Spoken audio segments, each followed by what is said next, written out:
Thanks for joining us for the VPRI Town Hall. My name is Paul Van Donkler. I'm the Associate Vice Principal Research here at UBC Okanagan, and I'd first like to begin by respectfully acknowledging the Syilx Okanagan Nation and their peoples, in whose traditional, ancestral, unceded territory UBCO is situated.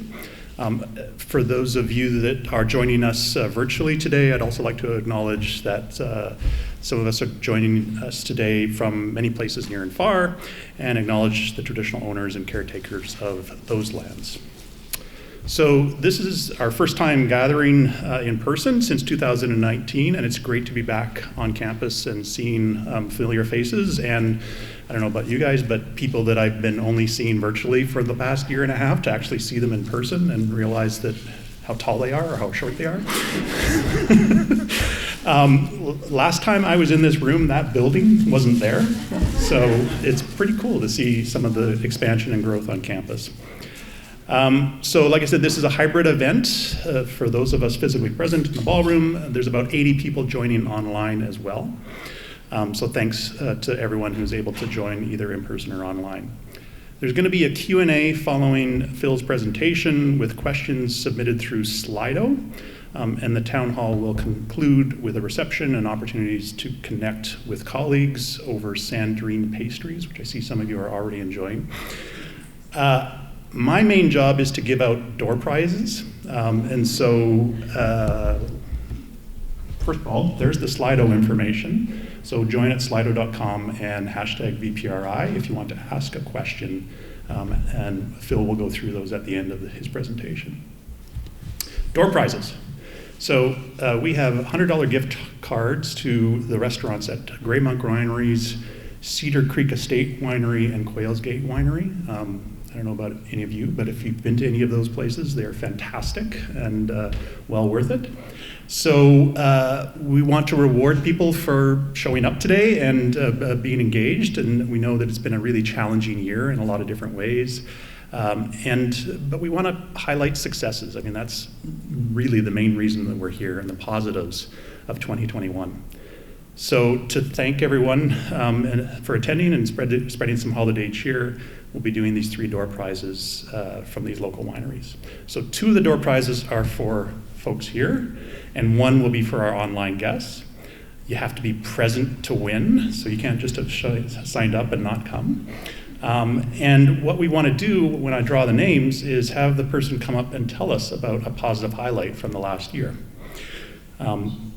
Because that's, again, why we're here today, and it's always good to think about the positive things. I know I've got a few things jumbling around in my head about what was positive last year. So please start to think about a positive thing that happened to you in the last year as I draw the first names. And then we're going to have you come up, grab the microphone, and tell us about that positive thing. Completely random. Lael, parrot.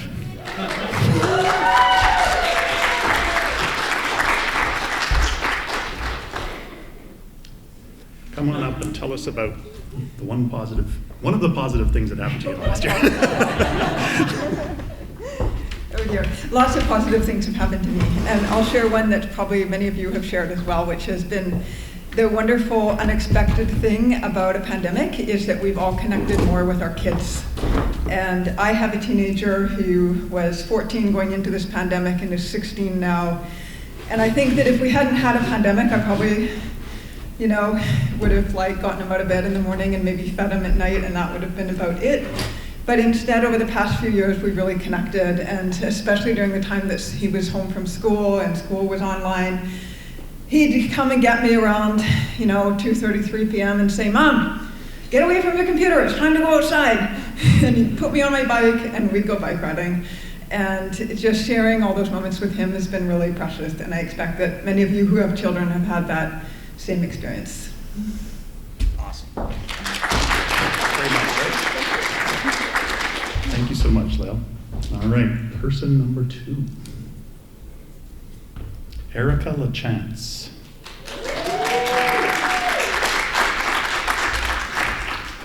And which winery? Cedar Creek. Good choice. Thank you. Oh, if anybody knows me, I love my life. So picking something that's special for me that was really positive this year is hard, but it's also very easy. I think really it's being able to connect in person with a new department. It's been really big, and we have some incredible new employees, and really the highlight for me is coming back to work. That's been the biggest highlight for me. So the third draw is going to be at the end, and it's going to be for people that are online. So now it's my pleasure to introduce Phil Barker, who's the Vice Principal Research and Innovation at UBC Okanagan and Associate Vice President Research for the system. And the best boss at UBCO, for sure. Good afternoon, everyone. Thanks, everyone who's here in person and the people who are online. Thanks for joining us today.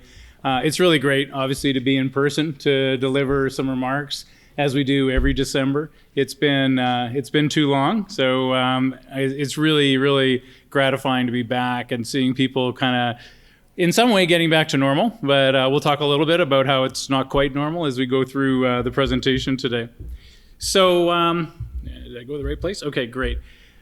Just before we get started and go over some highlights, I thought it would be helpful to just review what the VPRI portfolio is. It has a number of different elements that you may not be familiar with, and I'm not going to go through everything in detail, but I really want to just emphasize that we're broken into several different divisions, which is the Office of the VPRI, the Innovation UBC Unit, Office of Research Services, Shared Research Platforms, and our research institutes. And those units all, in one way or another, interact together, report up to the people in the office and to me, and are integrated in such a way that we're really trying to, I think everyone understands, move the needle from a research intensity and quality point of view on the Okanagan campus, as is every other university. But this one's particularly exciting because this is a campus that's been growing incredibly quickly. I would say I'm really happy with a lot of things that have happened over the last few years since I joined UBC, but I'm probably happiest about the team that's been pulled together that supports these activities. We're really gratified to see that we've been able to get beautiful, wonderful people to join us and who are devoted to providing top-level service to the various units on campus. So really grateful that we have the group that we have, and it's expanding. So I want to say a little bit about the new recruits that are coming on board, starting with James McCartney, who's taken on the role of Industry Project Officer in our UILO office. James is very experienced, comes to us from Kwantlen University, and has done a fantastic job integrating with the team, and has hit the ground running over the last few weeks as we've really got up and running. The other person I want to introduce is Colin Gervais, who's a program facilitator heading up our activities at Entrepreneurship at UBC. Colin joined us. He was most recently at University of Waterloo, where he was involved in advancing their innovation programs, and also has really already had a tremendous impact on our unit. His recommendation, I believe, is the Naked Cafe, because he likes their organic and veggie-based foods. So thanks for sharing that with us, Colin. And then I'm going to go on to Nicole Bennett. So Nicole just joined us just last week. And she's going to be responsible for managing a number of our internal programs, our Critical Research Equipment program, helping out on the Research of the Year program, Principals Research Chair, Eminence program, etc. Nicole knows the landscape. She was at UBC Vancouver and has a master's degree in applied science and biological and chemical engineering, as well as a PMP designation. Favorite restaurant? I got two for you, Latin Fiesta or Hector's Casa. All right, so I'm going to go on to Jackie Brown, who's our administrative and special projects coordinator. Jackie has been with UBC for the past 4 years, and previous to this, she was working with John Graham in the School of Social Work. And she joined us from Alberta, where she was part of the Alberta Solicitor General's office and worked with Community Corrections and the Release Program. So she's going to be providing overall administrative support to the VPRI and special support to the UILO office. And she'll be the first face you see when you enter our office. And Jackie has chosen a restaurant called West Coast Grill, some of you know it, in downtown Kelowna, good for the food and apparently good for the cocktails, is what I hear. So that's great. And then finally, Aisha, who's a joint hire between the School of Engineering and VPRI, and she's a project manager and business development expert working in the new Clean Tech Hub, which is located in the Innovation Precinct No. 1 building that I'll talk about in a minute. Ayesha has a PhD in engineering physics and comes to us from FP Innovations in Vancouver. And she's going to be supporting Lucas Bickler and other folks within the School of Engineering who are working on problems of converting industrial waste into sustainable new carbon products, among other things. So her favorite restaurant is Frankie, we salute you for plant-based foods and great cocktails. So you guys have been busy eating all over town, and which is great, but we're really, really grateful that you've joined us here at UBC Okanagan. All right, so just a few words about where we're at right now with the research enterprise on the Okanagan campus. We now have 305 research faculty, 28 designated research chairs, 7 of which in the last fiscal, 19 interdisciplinary clusters of research excellence, and a couple of new ones there, and 15 Michael Smith Foundation and health research scholars. And as I already mentioned, 5 research institutes. So we're growing rapidly. I often say we're the most rapidly growing campus in Canada, probably North America. I know it's true for Canada. I'm not so sure about North America, but I'm going to say it anyways. But we're not without our challenges. And I list some of them here. I think we all know them. And I just want to put this up to let you know we're going to tell about the good news today. But we're very, very aware of what people are dealing with, both from a pandemic recovery point of view, just trying to get back up and running and to approach some level of normalcy. Even in my own lab, we're seeing challenges for things like supply chain. We're running out of pipette tips. We can't get them. There's other issues showing up that way. And of course, the human toll that the pandemic has taken is meaningful. Lael, I think, shared some great comments that many of us can relate to. But there's also been real challenges dealing with the work from home situation where we've been, and just want to let everyone know that it's something that's on our minds, and we're doing everything we can to mitigate where we are right now and look backwards at what the impact has been over the last couple of years. Probably the most significant issue that people are dealing with on the ground is space. I say research space, but it's not just research space. It's research space, it's teaching space, it's space for administrative units is a critical issue on the campus. Basically, our growth rate hasn't been matched by, our growth rate in personnel hasn't been matched by our growth rate in space. I'm now co-chairing the Strategic Space Committee with our provost, and we're really, I think, looking at a lot of different solutions to go from here to there. And again, just to let you know, we're acutely aware, I think, of most of the issues. If there's specifics you think we don't know about, by all means, reach out and let us know, and we'll put that into the hopper and see what we can do about it. Shared research platforms. We have some, but we don't have enough. For us to be a cutting-edge university in the 21st century, we've really got to add increased capacity on the shared research platform side. The Interdisciplinary Center for Innovation coming on stream in 2025 will provide some, I think, really exciting solutions, but that's in 2025. And so how do we go from here to there to fill in those gap years is something we're also concerned with. And we want to hear from you if there's specific things that we can do to help. And then I list Canada Research Chairs.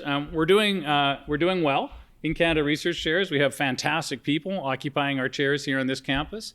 But we're actually undersubscribed from a UBC system point of view. We should have more than we do. And so this has been a bit of a burning issue for me over the last several years. And I think we're approaching a resolution with that after many, many discussions with our colleagues in Vancouver. And another issue I just want to let you know is front and center from the VPRI point of view. So I'd like to provide a bit of an update on where we stand from the point of view of infrastructure. The Innovation Precinct 1 building is now open and operating. It includes space for FCCS, Faculty of Creative and Critical Studies. There's a number of artist studios in the building, as well as a new clean tech hub. The build out of that building was supported in part by a large grant from Western Economic Development and a number of individual Canadian Foundation from Innovation Awards that went to various faculty. So needless to say, we're really grateful that that's been up and running. Right across the street from Innovation Precinct 1, we have what's called Innovation Annex 1. We really like cool names at UBC Okanagan. And Innovation Annex 1 has space for a number of administrative units that we were keen to move off of kind of core campus and use the core campus space for research activities. But that unit is also going to house some research activities that we'll describe in the coming months. The downtown project, of course, is well into its planning phase, and ground will be broken in that project in 2022, and it will come online in 2025 and create not only some really exciting teaching and research space, but fantastic space for interacting with our community within Kelowna. And then finally, I'd already mentioned the interdisciplinary collaboration and innovation building, which will not only have the shared research platforms I mentioned, but space for in the range of 50 to 60 faculty who have demonstrated an interest in working in an interdisciplinary way with colleagues. And there's, I think, going to be some really exciting things going on there because it'll contain wet bench space, dry lab space, a tremendous amount of interaction and collaboration space. So it's going to be a very, very exciting project. We are making progress on various types of shared research platforms. Happy to report that our StatsCan Research Data Center is now open, and that gives us a secure portal to access Government of Canada StatsCan data. And also happy to report that the Michael Smith Labs, which many of you know has been in Vancouver for many years now, is going to be creating a Okanagan branch that will be located in the Interdisciplinary Collaboration and Innovation Building. So that will be coming on stream within probably a couple of years. It will precede the opening of the ICI, and more on that in the months and years to come. Also like to announce a couple of new Canada Research Chair holders. So Jennifer Davis in the Faculty of Madison has a chair, Canada Research Chair in Patient-Oriented Health Economics Research for Healthy Aging and Chronic Conditions. And Isaac Lee in the Faculty of Science has a Canada Research Chair in Single Molecule Mechanobiology. Astrid Demanis, who joined the Faculty of Creative and Critical Studies recently, is now a Canada Research Chair in Ecofeminism and Environmental Humanities. So these haven't been announced outside of the UBC community, so this is still something that we're keeping to ourselves, but I just wanted to share it with the family, if you will, so you know that we're making progress on the CRCs. We also have, a new NSERC WISE Chair for Women in Science and Engineering, and that's Jen Jacoby. Jen's been at UBC Okanagan for a while and has really been a pioneer in developing STEM outreach programs, and her contributions have been recognized with the designation of the chair, which comes along with some significant resources to expand that level of programming. So very, very proud of our new CRC holders and Jen for her new NSERC CWSE chair. We continue with our Principals Research Chair program. We created the PRC program in part to make up for our deficits, what we perceived at least, in Canada Research Chairs. And it's been, I think, wonderful for the campus to be able to recognize new recruits and people who've been here for some time. And so we have a recruitment stream and we have a retention stream. And in the recruitment stream, I'm happy to pass on the news that Lisa Tober in the School of Engineering is now our Principal's Research Chair in Women in Engineering. And Robert Segali, who's joining the Faculty of Science as a new Chair of Chemistry, is receiving a Principal's Research Chair in Computational Chemistry. And Solomon Tazfam-Marian in the School of Engineering is now our Principal's Research Chair in the Resilient and Sustainable Built Environment. And then turning to our Michael Smith Foundation Health Research Scholars. Sarah Dow Fleisner is in the Faculty of Health and Social Development within the School of Social Work. And her chair was awarded for adaptation, development, and positive trajectories in the context of childhood adversity. And Shanna Sharam, who I think I saw sitting here a few minutes ago. Shanna, thanks for waving. Faculty of Health and Social Development in the School of Nursing, is working on systems transformation for health equity. And finally, Christine Voss in the Southern Medical Program for physical activity and the clinical management of chronic diseases in children who reside in rural and remote communities in BC's interior. And wait, there's more good news, and that is some major awards to announce as well. Jeanette Armstrong, who many of you know has been part of the UBC Okanagan community for some time, is a new fellow in the Royal Society of Canada. Neil Cadger in the Faculty of Creative and Critical Studies is received the Dorothy Somerset Award for Performance Development. Christine Schreier, the UBC Killam Faculty Research Fellowship, and John Little for the received the UBC Killam Accelerator Research Fellowship. And so obviously we're really proud of all of our awardees, so maybe we can give them a round of applause while we're here in person. Okay, and so we have a short video on Jeanette that we'd like to share with you. Hello, my name is Jeanette Armstrong.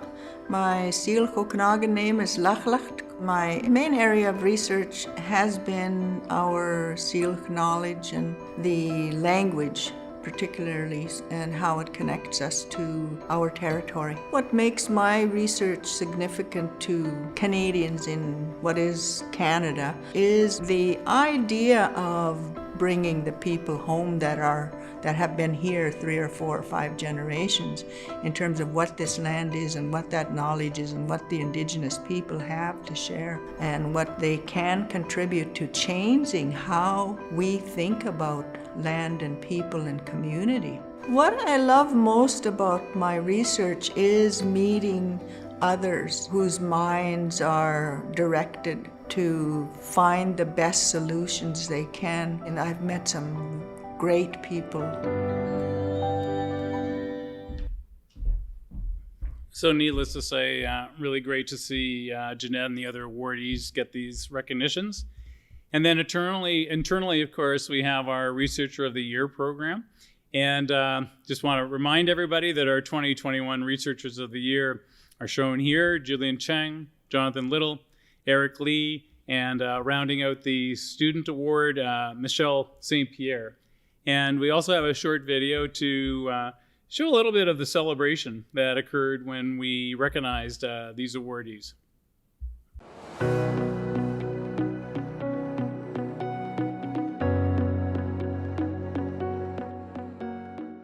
We wanted to do something special this year since we aren't able to gather in one room to celebrate. Leslie, thanks so much for joining in the celebrations of this year's Researcher of the Year. That was a lot of fun visiting their houses, didn't you think? That was amazing, Phil. It was, especially in COVID times, it was amazing for us to actually see people face to face, even if we all had our masks and we were carefully social distancing. I'm just thrilled to be here today as we celebrate the extraordinary research that's taking place at UBC Okanagan and congratulate the 2021 Researcher of the Year Award recipients. It's my honor to introduce my friend and the recipient of Natural Sciences and Engineering Researcher of the Year, Professor Julian Cheng. He's one of the pioneers of the school. During his time at UBC, he has made significant contributions to the theory and applications of wireless communications, established an excellent publication record. It's my privilege and it's an enormous pleasure to introduce the recipient of the Social Sciences and Humanities Researcher of the Year, Eric Lee. I admire him enormously. He drives critical aspects of the management agenda of community engaged research in a way that achieves regional impact. And I'm excited and incredibly honored to introduce the recipient of this year's Health Researcher of the Year Award, Associate Professor Dr. Jonathan Little. There are people in academia who excel as researchers, others who thrive as educators, and then others who are incredible mentors. In my personal experience, people who shine in all these aspects are relatively rare. John is one of those rare individuals, and that is why I nominated him for this prestigious awards. Despite all his accomplishments, John is one of the most kind and down-to-earth individuals I have ever met over my academic journey. And I am so excited and proud to be introducing the recipient of the 2021 Graduate Student Researcher of the Year, Michelle St. Pierre. She's an inspiration to me to be a better scientist and to all the students in our lab and everyone who comes into contact with her. I'm extremely honored to receive this Researcher of the Year award. You have to have a lot of self-motivation and drive in research, but it's efforts like that and recognition events such as today, they really do help energize us as researchers. I mean, it's not just like recognitions for what I did in the past, but it's also motivation for what I'm planning to do or going to do in the future. If I've learned anything at my time at UBC, it's not to limit myself. What an accomplished group. We're really pleased to join everybody who's been able to come together today to celebrate another remarkable year of innovative work.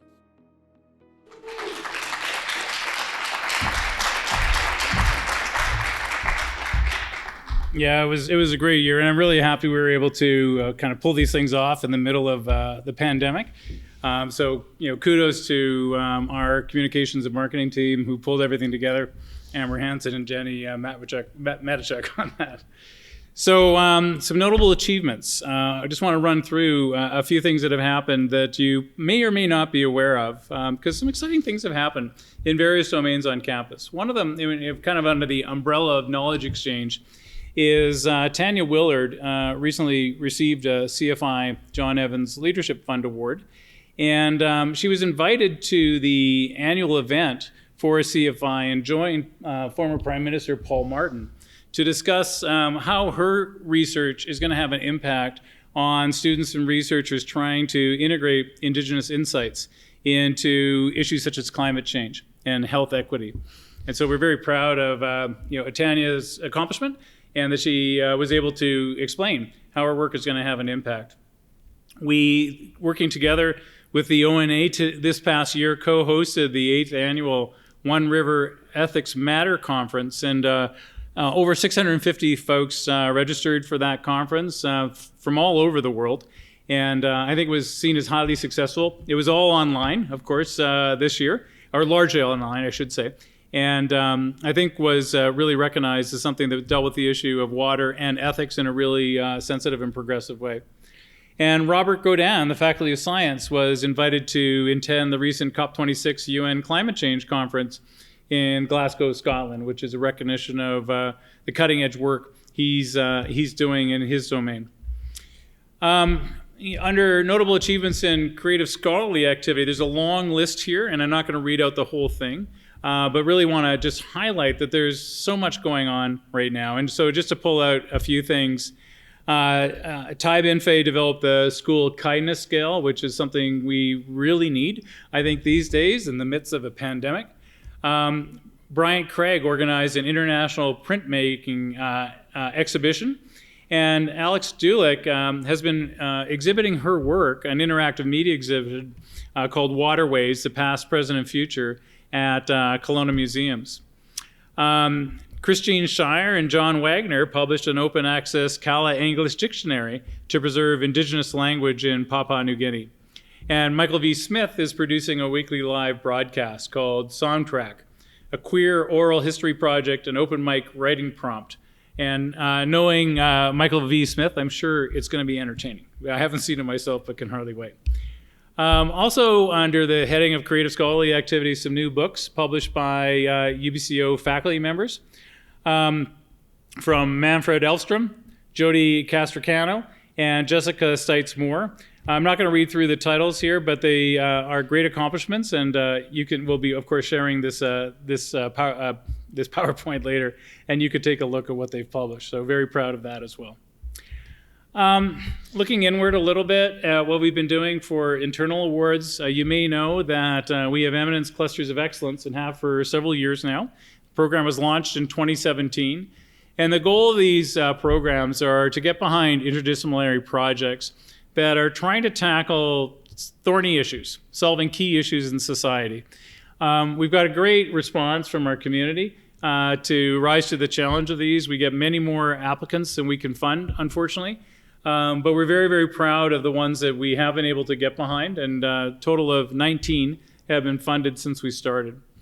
This year, we funded 2 new clusters, one on urban Indigenous well-being, in which the co-PIs are Donna Kurtz and Gabriel Legault, and a second on plastic recycling, in which the PI is Mohammed Arjmand. And as I mentioned, these are large interdisciplinary groups, usually in the range of 8 to 10 investigators working with their postdocs and graduate students to work on some really significant issues. And I'm going to show a short video on one of them, which was funded, I believe, last year, which is the Watershed Ecosystems Cluster. And they've been doing some really interesting work on what the watershed ecosystem within the area of Peachland. Let's take a look.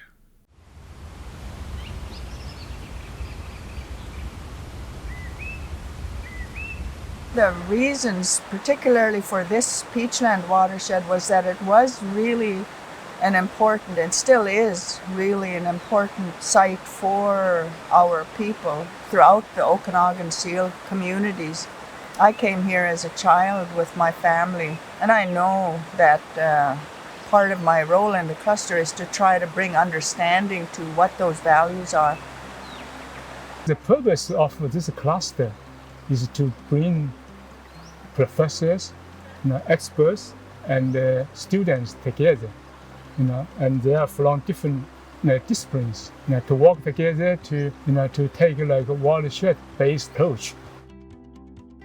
But that is our important purpose, and I feel like our ultimate objective is to advance watershed science and to promote integrated governance for managed watershed ecosystem.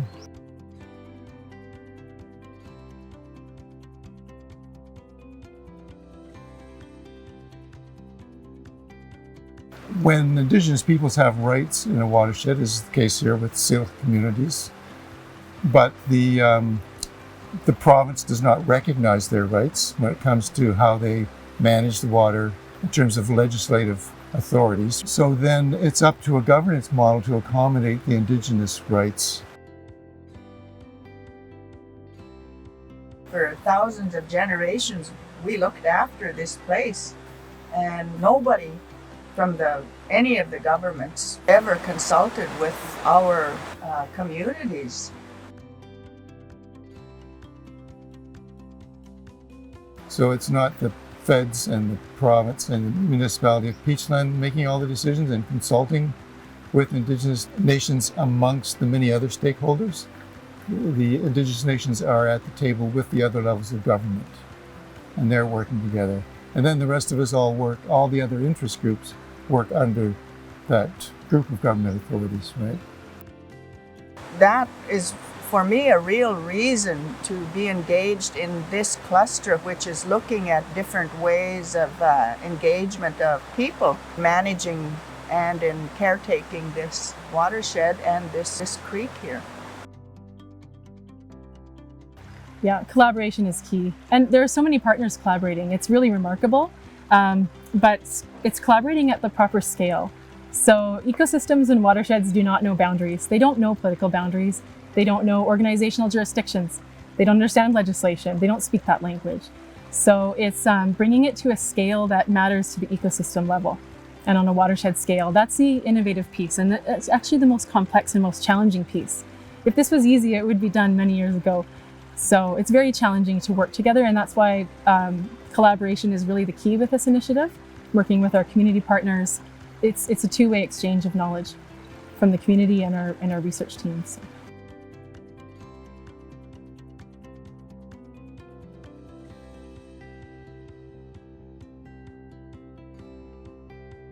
My role is to contribute a scientific perspective that looks at landscapes and watersheds in particular as complex, interconnected human environment systems. And so I will be contributing, helping the cluster move forward with developing new models and new ways of thinking about watersheds as systems. My contribution to the project and what we'll be working on will be developing an integrated modeling framework that brings together a lot of the scientific and Indigenous knowledge about the watershed into a single platform.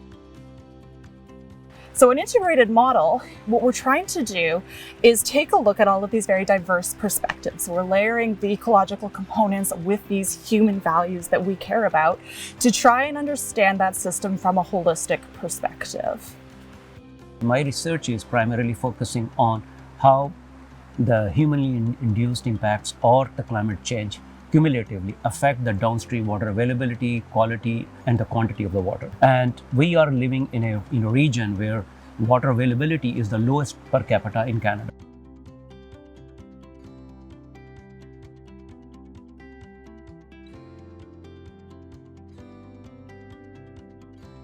So with this research, we're looking at cumulative effects of disturbances in the headwaters and how that's affecting everything downstream. In terms of hydrology, the disturbances that are happening in Upper Peachland Creek is going to be affecting the water that's in the stream down here. It's going to be affecting the water, the habitat for the salmon as they come in to spawn. It can change your stream temperatures, which are important for spawning. It can change your water quality and the low flows as well. All of these aspects are really quite important for the kokanee salmon.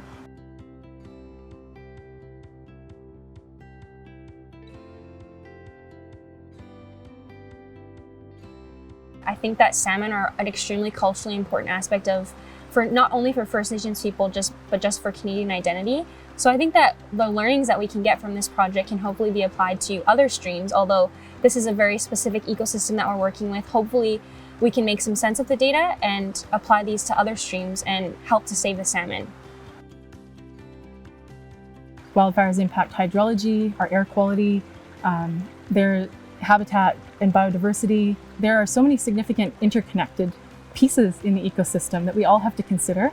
So having that dialogue collectively right now, especially in the face of changing climate, is critical.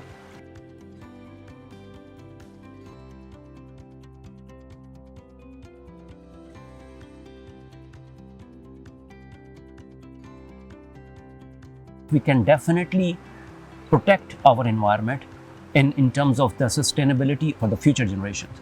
At the end of this project, we hope that we can transform the way that watersheds are managed in British Columbia and internationally to provide an approach that is more integrated, that considers the human and ecological interactions in a more comprehensive way, and that provides a framework for moving forward in which we don't divide up watershed management by sector and instead consider the interconnections between forestry, between biodiversity, water, salmon specifically, and all of the other components that are happening in a watershed. For me, the people in the water cluster, this research cluster, really represent a diversity that's needed, a diversity of voice. And cluster itself really represents a whole system view and a whole system voice that would be a good model, I think, for the future.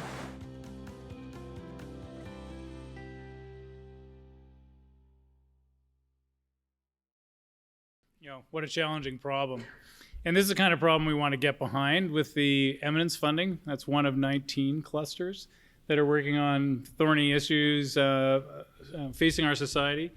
And a great example of one of our projects that I think is engaging the community and very likely to have a pretty significant regional impact. I'd just like to call out UBC Studios and Jenny, who I've already mentioned, for producing that really, really nice video. So thanks to them. A few words on where we're at overall on the campus from a research funding point of view. Good news, we keep getting it done from a collective point of view. Total amount of funding on the campus at this point is around $38 million. And that's not quite a tripling, but more than a doubling from where we were in 2015. We're up very substantially in the number of projects funded as well. And if we look across the domains that are funding our campus, whether from Tri-Council or external funding sources or internal funding sources, we can see that there's an even distribution. And probably most importantly, from the point of view of a campus that's trying to compete for things like Canada Research Chairs or various allocations of CFI awards, the amount of Tri-Council funding we're getting from SHRC, NSERC, and CIHR continues to be on a really strong upward trajectory. And just to show some highlights from how we're doing with those agencies, I'd like to point out that at NSERC, which is the National Sciences Engineering Research Council, we had 20 alliance grants funded in 2021, which is really great for a campus of our size.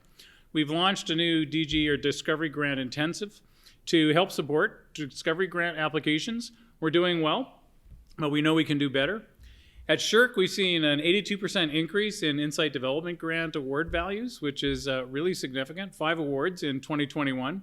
And at CIHR, the Canadian Institutes of Health Research, almost $1 million new in Health Foundation funding.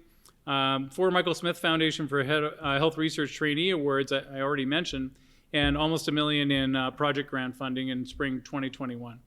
So we're doing well, and I've already seen the numbers coming out for the following year, and despite what we've all been through from the pandemic, the campus is continuing to just really knock it out of the park.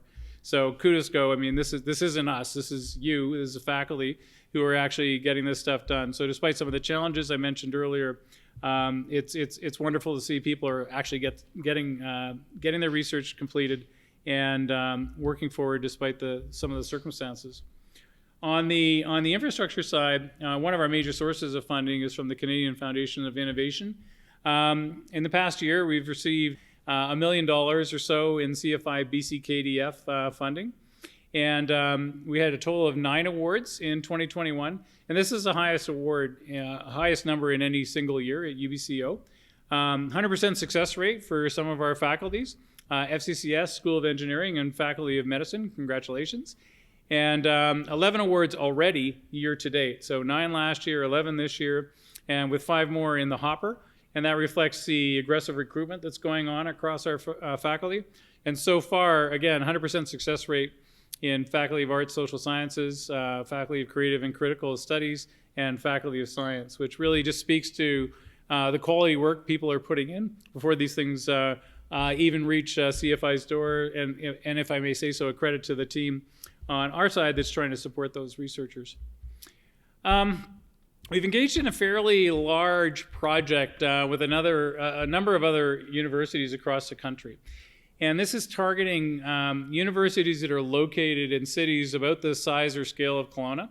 So universities that are located in centers that have between 100,000 to 300,000 people.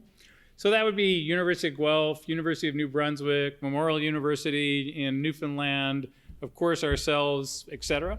So there's a total of around 10 universities that are participating in this study, and the goal is to ask, to what degree does your university have an impact on the local innovation ecosystem? And so we've engaged Higher Education Strategic Associates to do this. Some of you may know Alex Usher as the founder of that company. And a number of interviews are being pursued to complete the project. And it's asking some questions internally, but it's largely asking questions externally, like people within our community. What's your response to the university? How have they helped in what you're trying to do on the social innovation side or on creating a new company, for example? So the goal of the study is A, to benchmark how we're doing, but also get some lessons learned by comparing what we're doing to others across the country. So we're excited about that and hope for some outcomes probably in summer 2022. We're very fortunate to be engaged in partnerships with MyTax, which has been a great boon to the campus. Again, another significant source of funding for our researchers, $1.3 million dispensed just in the two first quarters of this year. And UILO, I've already mentioned James and Derek Gratz, who's sitting in the audience, have facilitated over 130 collaborative research agreements with industry, government, and not-for-profits.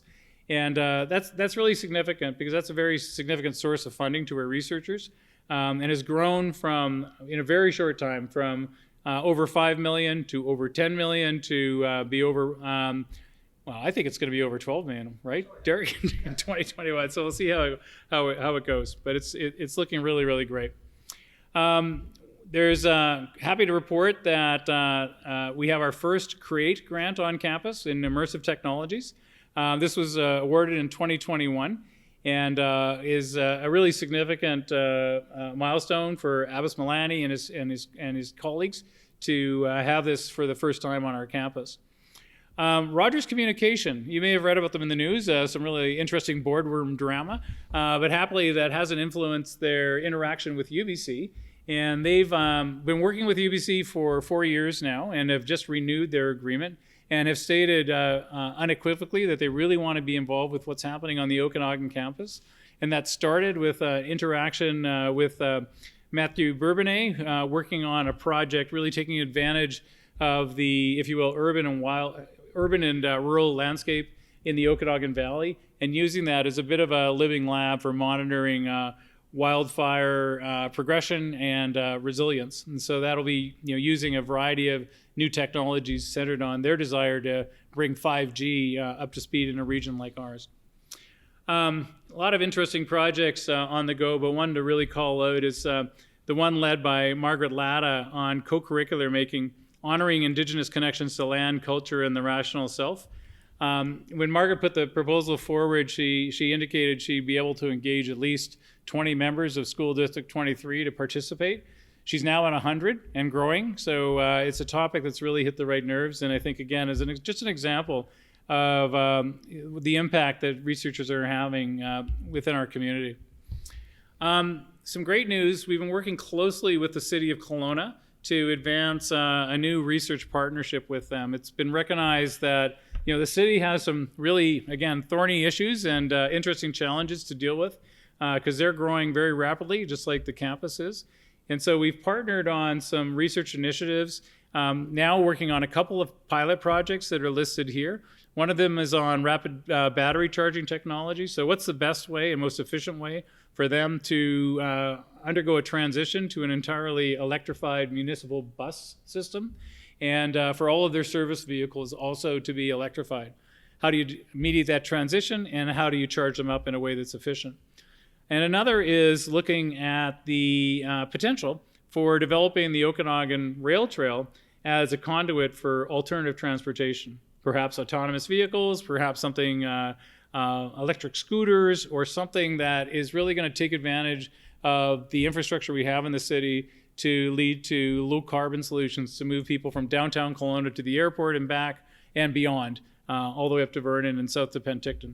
So those are a couple of ones that we took on because we thought we might be able to make some relatively rapid progress. We know there's a lot of other things to do, and so really excited about getting some things done here, and then hopefully opening up the competition or the initiative to some other thorny problems. So we're almost done. I just want to announce a couple things that are going to be coming on stream in 2022. One is a new initiative which is called Campus as a Living Lab. We have been trying to promote the idea that the campus itself can be a laboratory for doing interesting things. And there's some examples that have happened there in, for example, the Skeena residence, which is built as a net zero facility, or that's a claim. And so having the opportunity to really add some sensors to that building, ask about energy use, ask really how various energy resources can be deployed most efficiently. It has been something that's been put forward in that project. But now we want to move to really up the game, if you will, and identify specific issues in which the university research community can collaborate with university facilities and infrastructure management to ask, what can we do to make the campus more sustainable and a better place to be? So we'll be rolling that out in the next few months. Of course, as with other units, we're undergoing the implementation of the Indigenous Strategic Plan within our portfolio. We're getting serious about that now, and that's going to take some really interesting turns for us, I think, and something that's going to also have a very exciting impact. So stay tuned. We'll be making an announcement on what exactly we're going to be doing in the coming months. Another thing to mention is there's two major competitions going on at UBC system-wide right now. One of them is on the Canada First Research Excellence Fund, and there's almost $1 billion up for grabs across the country. And the goal of that program is to create centers of excellence, global excellence on various campuses across the country. And so the last one that was awarded at UBC led to the creation of the Quantum Materials Institute. And now there's a new competition. And so various faculty heads and deans are hopefully engaged in understanding how they can be part of what's going on campus-wide. The other is the Canada Excellence Research Chairs. UBC has been invited to submit a total of number of Canada Research Chairs that would lead to funding in the range of $7 million. At either $500,000 per chair or $1 million per chair. And the intent of that is to recruit international talent to Canada, and of course use whether it's $500,000 or $1 million to allow people to grow programs that would include other faculty, provide infrastructure, and allow them to do some very interesting things. So this is something that happened previously at UBC. We haven't had a CERC yet at UBCO, but now it's very much on my to-do list, and met with the deans earlier today and really have been encouraging them to make sure we put together some great applications to succeed in that program. We will have our Research of the Year celebration in May. Hopefully you're aware of it and are aware of the nomination process, which is underway now. We're looking forward to celebrating our best internally in the coming months. And that's all I had to say. So some remarks on how to stay informed. Visit our website. The team puts a lot of work into making sure it's up to date. We do have newsletters that come out. You can follow us on Twitter, of course, and some examples of the kinds of things you're going to find there are below. And with that, okay, there we go. There are questions, which is excellent. So if you have more, please add them. So go to slido.com, #VPRI. What is the VPRI doing to engage students in innovation? Great question. Thanks for whoever asked it. Your name is anonymous. We are working right now actually with the Associate Vice President for Students, Dale Mullings, on campus.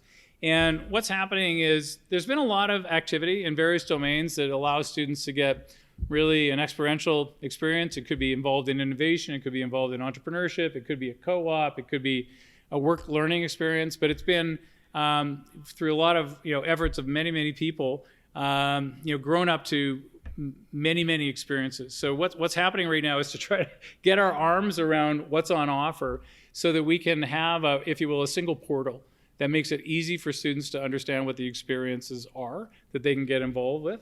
And so that's happening right now, and I'm excited to see where that takes us. I would say today, if there's a student who's really interested in innovation, particularly with regard to venture creation and entrepreneurship, we have our E at UBC unit, which I mentioned at the beginning, is led by Colin Gervais. And whether you're interested in thinking about creating a new widget or starting a company, or you're just interested in innovation generally, he would be your go-to guy as a student to understand what the landscape is and how you could get involved. Another question has come up, which is, what is your vision for the Innovation Precinct? Who will be there and what industries? The Innovation Precinct has become really, in my opinion, a jewel in the crown of UBC Okanagan. We have about 60 acres of almost undeveloped land. We have Innovation Precinct 1, which is completed, but we didn't stand that building up. We purchased it and then refurbished it for our uses. And as I mentioned, Innovation Annex is across the street. So there's tremendous potential there to do interesting things. And on a routine basis, I hear from various companies that would love to co-locate with UBC. So my personal vision is that we will roll out new projects within that Innovation Precinct over, in a methodical way. We're talking about a second building on the Innovation Precinct, which has a very creative name of Innovation Precinct 2 now. And that would involve basically providing activities for faculties to engage in research, provide new research space, provide a lot of student space, and provide potentially a skunk works, if you will, to allow some of our fledgling ventures to build prototypes and get up and running as companies. But at the same time, it would provide space available for industrial partners to co-locate with UBC. So still in the idea stage, but I think that's one of the ones that's likely to go forward in the not too distant future. Are the amounts reported representative of the total value of grants secured or the dollars available for the current year only from these grants? Great question. It's dollars available for the current year. We don't count them for, if I get a grant for $1 million for CIHR that's split out over 5 years as $200,000, we count $200,000, not $1 million. So that's how the counting goes. And so, which means, we're in good shape for several years going forward. I did get a CIHR grant. I'm pretty happy about that, by the way. So, could you share more detail on the research plans for IA1? Sure, happy to do that. So there's a couple of different projects that are going to go into IA1. One of them will be connected to the Design, Innovation, Creativity, and Entrepreneurship program, the DICE program, that is being put forward by the School of Engineering and Faculty of Creative and Critical Studies. And there will be essentially a makerspace connected to an AR/VR lab in that space, and that'll be part of it. The other section will be really some immersive technologies that will be built up around the area of, if you will, ubiquitous analytics. And that involves measuring activities from devices wired for innovation, Internet of Things of activities. So really looking at computer-human interface and how you can build better interfaces by monitoring both the computer and the human side. And that'll be put forward by the Faculty of Science. What types of facilities are planned for the downtown development to support research and research collaborations on site? Yeah, great question also. So the plan is for the School of Nursing to be located in the downtown site together with the School of Social Work, and all of the research attached to them will be located in that area. A lot of the work that is carried out in both of those schools is work that is based around community engagement. And so the reason that they would be located in that site is to enhance their ability to engage with community stakeholders to get done what they need to get done. There'll also be space, some space for health and exercise science, and there'll be, I think, a really exciting area that's going to be developed by the Faculty of Management as really a community collaboration center, if you will, as well as gallery space and display space that's been designed by the Faculty of Creative and Critical Studies. The intent is that this is a portal to UBC that's really intended to engage the community. Very open, very attractive, hopefully, and very much part of what's going on downtown. You know, the intention really in the downtown project is for UBC and the Okanagan not to be, you know, on the edge of town and not a place that many people visit on a regular basis, but for us to be part of the community. And that's why the downtown project is so appealing to us. Is the VPR on this campus undertaking any initiatives around equity, diversity, inclusion with respect to research? I'm co-chairing with Gail Murphy a project called the Dimensions Project. And this is something that has been put forward by the federal government as a way of, first of all, understanding what's going on. Who are we engaging at the research level, both student, postdoc, faculty, with regard to EDI? And then what are the barriers that are keeping various groups from participating in a fulsome way? This is, I have to tell you, this is a serious effort. And the personnel who are really running the show are based out of Gail's office. But I'm heavily involved in this. And if actually you check your email, you'll be seeing an invitation to really get a chance to take a look at the data that's been accumulated to date and weigh in on it and provide some perspectives. We're asking groups that belong to, or folks that belong to various underrepresented groups to participate in a variety of panels to get their perspectives. And then, of course, we're asking the broader community to weigh in as well. So this is moving along at a pretty rapid clip, and we're hopeful we'll have some outcomes from it, again, around the summer of this year. I think this is a feature that is going to be on our campus for a long time to come. What form it takes and how we're interacting with the feds on it remains to be seen, but it's something that Gail and I see as a critically important initiative, and excited to be co-chairing. How are the priorities for urgent needs for research space determined? What a great question. So I'll be completely honest with you. Since we spun up the Strategic Space Committee and have been working, I think, with a group of deans who've been incredibly supportive and senior folks on the administration, we've been paying, to a degree, we're in crisis mode. We're dealing with crisis, space issues on the ground right now that we need to solve, in 10 minutes. And so we are, I think now, happily, beginning to transit into how do we deal with the gap between now and 2022 and 2025 and have some more long-term solutions. So that's where we're at right now. As far as priorities are concerned, we don't have a triage. I mean, if there are researchers on our campus that don't have adequate space to do what they've been recruited to do, it's a priority. So, and I mean that sincerely from a VPRI point of view. Do we have an immediate solution?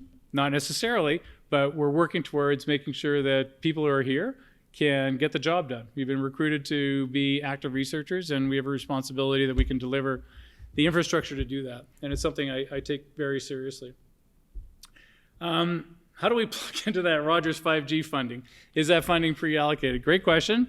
It is not pre-allocated. There are ways to plug in. I won't get into the details right now, but the short answer is contact my office, and we can have a discussion about the best way to interact. Rogers has actually planted a person.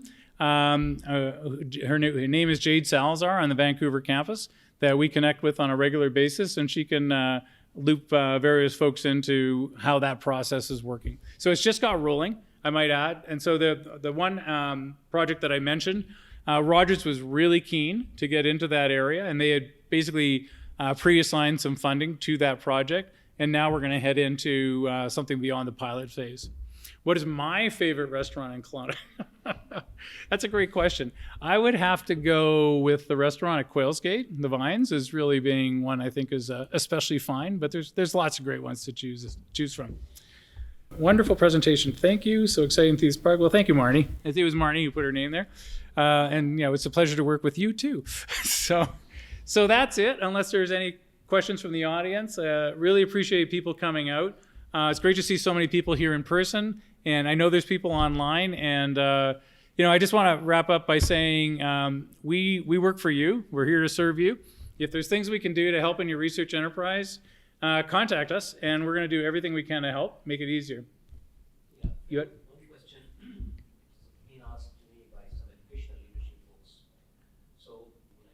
Yeah, and let me just paraphrase your question so people who may be listening online hear it. So the question really is, we have about 30 educational leadership faculty on campus, and what programs do we have specifically, or what thinking is going into how we can allow them to develop a research profile? And the expectation is that they do develop a research profile, particularly in pedagogical research. It's a question that and conversation that I think we need to have in a serious way. I've had some one-offs with various people about this, and it's kind of ranged from can we fund things that are in the basic research domain, or can we help support activity on the pedagogical side? And I don't think we've come up to a firm conclusion. We've been kind of putting thumbs in the dike and trying to help a little bit where we can. But I think the time has come. And these are people that are such a critical part of what we're doing on campus that we have to make sure their needs are met as well. So I think we're not there yet, to be completely honest, but I think it's a conversation that should happen. So thanks for the question. Okay, great. And I think we have a very important event to wrap up. Paul, take it away. All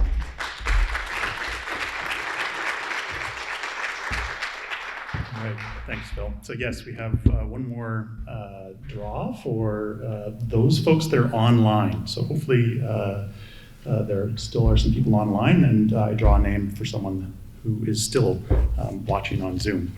And remember, for those of you online, we want to hear one of the best or most positive things that happened in the last year for you. So to give you some guidance, I'm going to share a number of things positive that happened for me. First, personally, my daughter is pregnant, so I'm going to be a grandpa, which I think means I'm officially old now. Right? A second one that happened, I was reminded of it when Phil was talking about Alex Usher coming to campus and interviewing a number of us about the impact that we have regionally. And he posted, I think during the time he was here or shortly after, on Twitter, having a Restoring My Faith in the Power of Higher Education kind of day at UBC Okanagan, which I thought was awesome, because he's normally quite cynical and almost critical of higher education in general. So to have a positive tweet from him was really exciting. We are paying. Oh, okay. Good to know.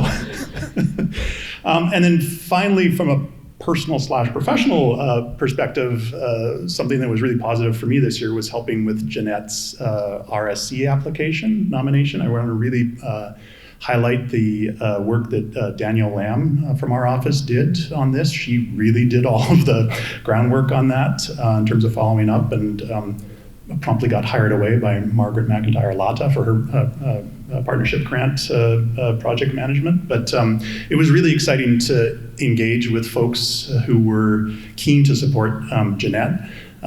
wonderful group of folks, and super excited about the possibility of her getting nominated, and didn't hesitate at all. The highlight of which for that was interacting with David Suzuki around this, who has collaborated with Jeanette in the past, and he jumped all over it and provided a wonderful letter of support. All right, so with that in mind, this is now just for the online folks, so I'm going to pull a name, and hopefully the person is still here.